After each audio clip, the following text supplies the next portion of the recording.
నమస్తే welcome to YoYo cine talkies. Tollywood లో ఉన్న స్టార్ కొరియోగ్రాఫర్స్ లలో జానీ మాస్టర్ ఒకరు. అగ్ర హీరోలందరితో స్టెప్పులు వేస్తున్నాడు. ఆయన కొరియోగ్రఫీకి తెలుగులో ఎన్నో అవార్డులను అందుకున్నాడు. దీంతో జానీ మాస్టర్ తమిళ, కన్నడ, హిందీలో కూడా బిజీ అయ్యారు. అంతేకాకుండా 70వ నేషనల్ అవార్డ్స్ లో జానీ మాస్టర్ కు బెస్ట్ డాన్స్ కొరియోగ్రాఫర్ అవార్డు వరించింది. కొన్ని డాన్స్ షోలలో అప్పుడప్పుడు జడ్జిగా కూడా దర్శనమిస్తుంటారు. అలాంటి జానీ మాస్టర్ తాజాగా ఇప్పుడు లైంగిక వేధింపుల ఆరోపణలు ఎదుర్కొంటున్నారు.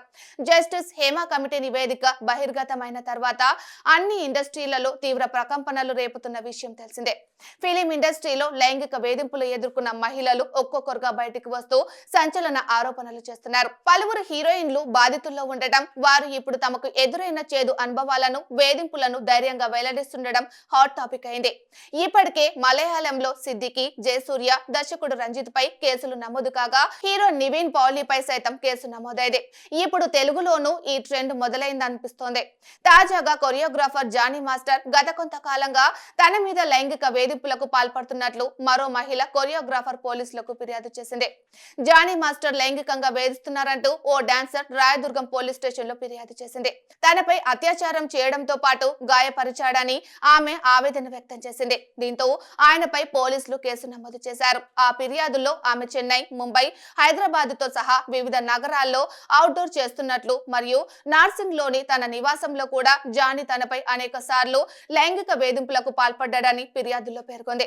ఆమె ఫిర్యాదు మేరకు రాయదుర్గం పోలీసులు 0 ఎఫ్ఐఆర్ ను నమోదు చేసి తదుపరి విచారణ చేస్తున్నారు.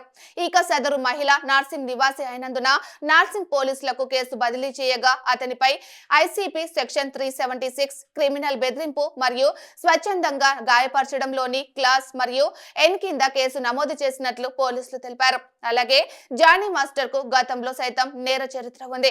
2015లో ఓ కాలేజీలో మహిళపై దాడి కేసులో, 2019లో మేడ్చల్లోని స్థానిక కోర్టు జానీ మాస్టర్ కు 6 నెలల జైలు శిక్ష విధించింది. టాలెంట్ పరంగా జానీ మాస్టర్ వంక పెట్టలేరు. అలాంటి జానీ మాస్టర్ పై ఇలాంటి కేసు నమోదు కావడంపై చాలా మంది ఆశ్చర్యాన్ని వ్యక్తం చేస్తున్నారు. ఎందుకంటే ఈ మేరకు పోలీసులు జానీపై కేసు నమోదు చేసి దర్యాప్తు ప్రారంభించారు. జానీపై క్లీన్ ఇమేజ్ ఉంది. తనపై ఇప్పటి వరకు ఎలాంటి కంప్లైంట్లు బయటికి రాలేదు. తప్పు చేస్తే జానీ శిక్ష అనుభవించాల్సిందే.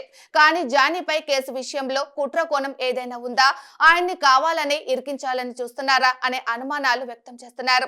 జానీ చాలా మంచోడని, ఆయన మహిళల పట్ల గౌరవంగా మసులుకుంటారని జానీ సన్నిహితులు చెబుతున్నారు.